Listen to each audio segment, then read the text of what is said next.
आहे पक्षीय पातळीवर या निवडणुका होत नसतात। मात्र तरी सुद्धा ज्या प्रकारे या निवडणुकीचं चित्र उभं करण्यात आलेलं होतं त्याच्यातून संदीप आचार्य यांना मला हा प्रश्न विचारायचा आहे की ही एक लिटमस टेस्ट म्हणून याच्याकडे पाहिलं जात होतं का आणि आता निकाल आल्यानंतर सुद्धा ही लिटमस टेस्ट म्हणजे ही मुळात ही लिटमस टेस्ट म्हणायची का आणि जर त्याला म्हणायचं असेल तर या टेस्टचा निकाल काय म्हणायला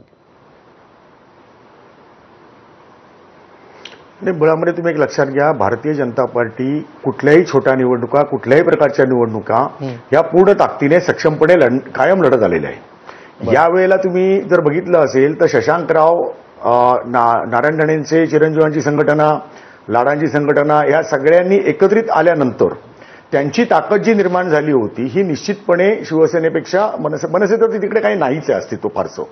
बेस्ट कामगार संघटनेमध्ये मुळात मनसेचं फारसं अस्तित्व नाहीये। शिवसेनेचं जे काय आहे त्यांनी भाकरी फिरवली नाही आणि पक्ष पातळीवरती या सगळ्या गोष्टीचा गंभीरपणे विचार करायला पाहिजे। निवडणुका मुंबई महानगरपालिकेच्या येणार आहेत तेव्हा मुंबईतल्या प्रत्येक छोट्या छोट्या गोष्टीकडे कटाक्षाने शिवसेना नेतृत्वाने लक्ष देणं गरजेचं होतं।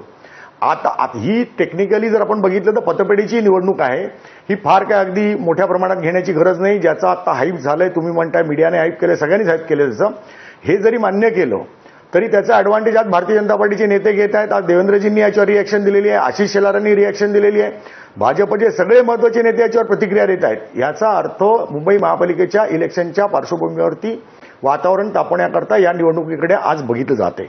वस्तुस्थिती तशी जरी नसली तरी त्यातनं एक चित्र निर्माण करण्याचा प्रयत्न भारतीय जनता पार्टीकडून निश्चितपणे होतोय आणि तो होणारच, त्यात काहीच चूक नाहीये।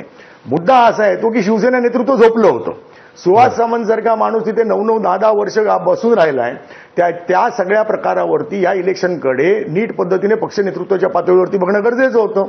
आज संजय राऊतांसारखा माणूस म्हणतो की मला पतसंस्थेची निवडणूक आहे, मला पत्ता नाहीये। मग यांना पत्ता कसला असतो मुंबईत राहून?